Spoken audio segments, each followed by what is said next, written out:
Il y a une dizaine d'années, vous avez publié un livre intitulé Théou, qui a pas mal renouvelé un peu notre regard sur la catéchèse et sur la transmission.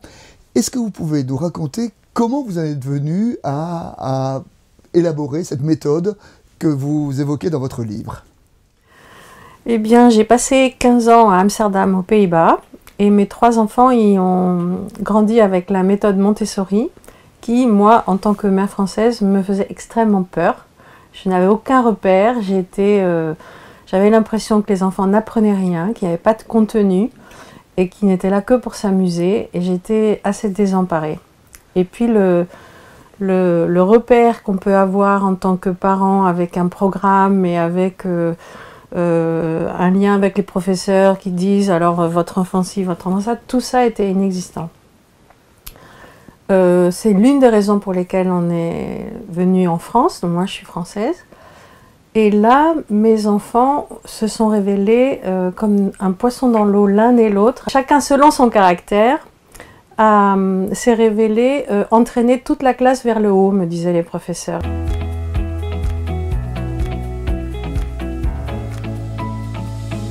Alors, donc vous appliquez la méthode Montessori à la catéchèse? Alors, disons que j'étais déjà dans une maman caté dans une école avec des enfants entre 8 et 9 ans.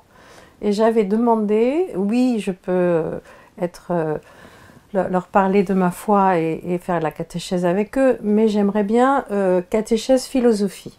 Et ça avait été accepté par cette directrice qui m'a dit, de toute façon, plus aucun parent ne se propose, donc je vous donne carte blanche.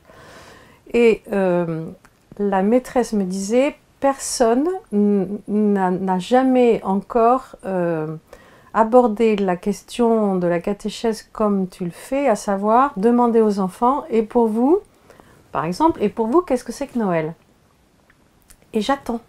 C'est-à-dire que les enfants vont dire, pour moi, Noël, c'est que ma grand-mère vient de Corse avec une valise remplie de figatelles et de clémentines, ou alors Noël, je comprends pas parce qu'on est soi-disant bien parce qu'on est en famille, en fait tout le monde se dispute, c'est l'enfer, et moi je n'ai envie que d'une seule chose, c'est que les vacances soient finies, ou alors à Noël, c'est mon père qui fait son chiffre d'affaires dans son magasin, toute l'année ne se résume qu'aux 3 jours avant Noël. Et j'attends, c'est-à-dire que je ne vais pas poser la question « oui, mais encore ».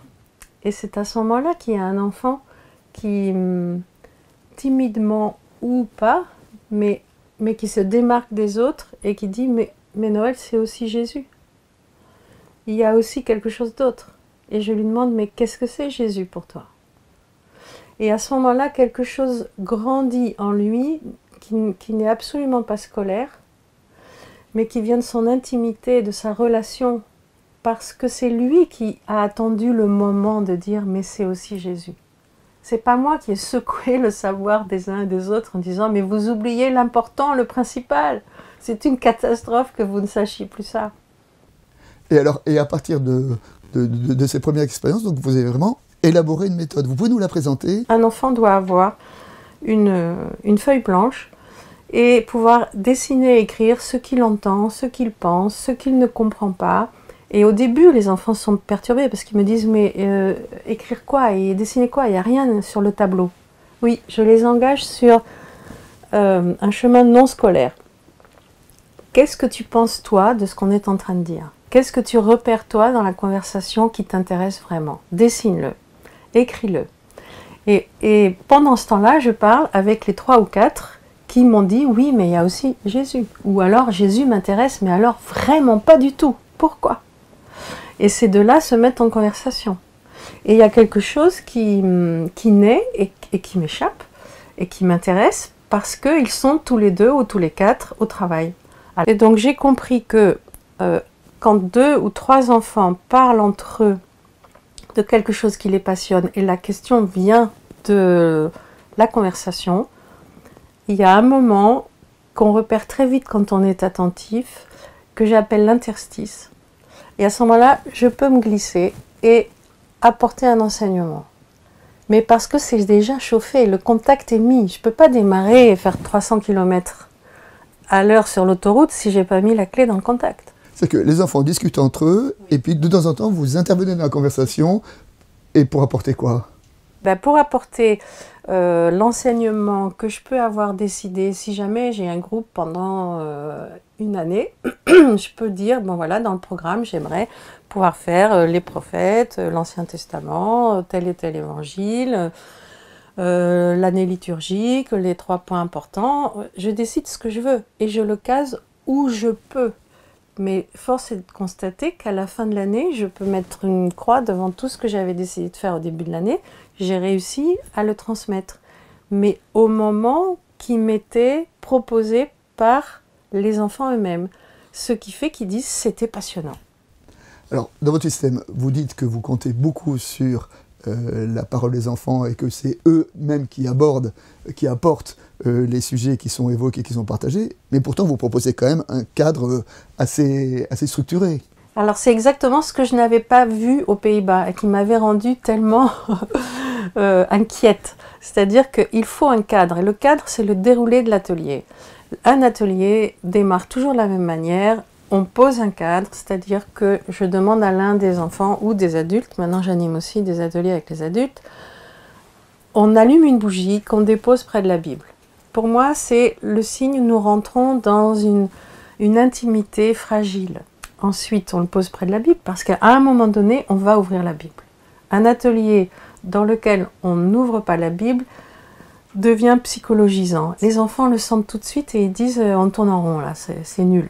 Le cadre, c'est de leur donner la parole et à un moment donné, de glisser de l'enseignement dans ce que j'appelle l'interstice et de dire « et maintenant on va ouvrir le texte ». Alors, vous proposez assez clairement votre méthode donc, dans votre premier livre qui s'appelle Théou, et puis ensuite vous avez écrit un livre où vous appliquez cette méthode aux relations familiales. Ça s'appelle « Je t'écoute ». Est-ce que vous pouvez en dire quelques mots ? Alors, Je t'écoute, c'était la commande de l'éditrice Claire Bayard qui me disait « Les parents, les grands-parents sont désespérés, la transmission de la foi est en panne. Qu'est-ce que tu peux leur dire ?»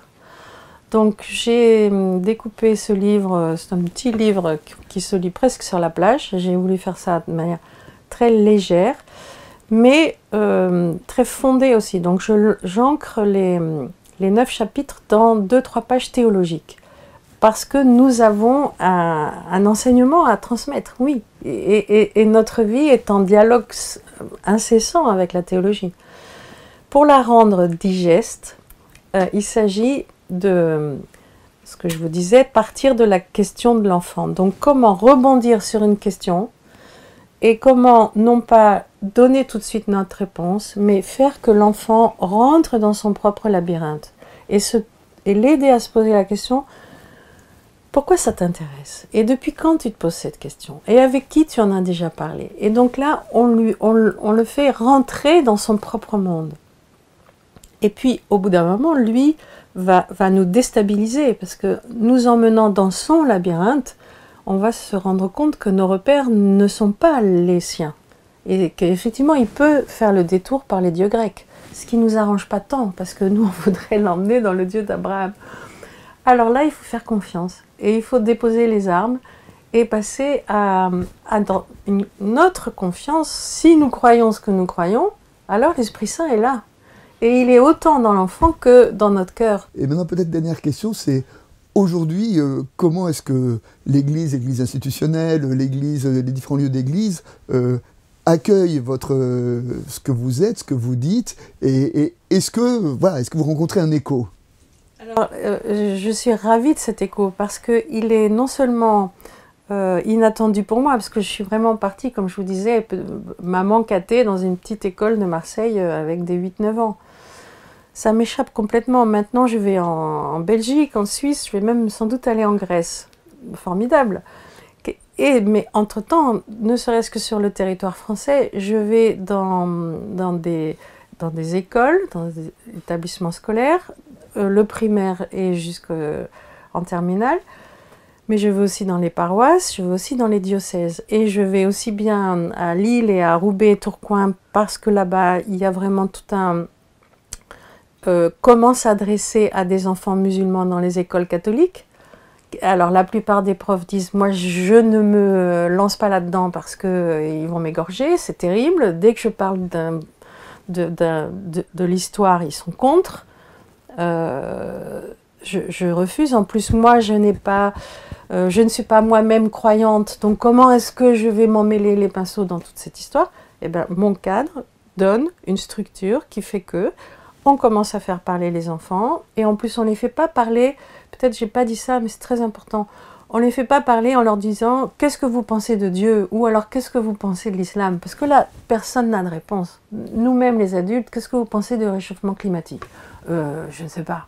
Enfin, c'est l'histoire de chauffer d'abord un peu la machine avant de parler. Alors, la manière dont un atelier démarre, c'est qu'on lit des phrases écrites à un atelier précédent, soit par d'autres, soit par les mêmes.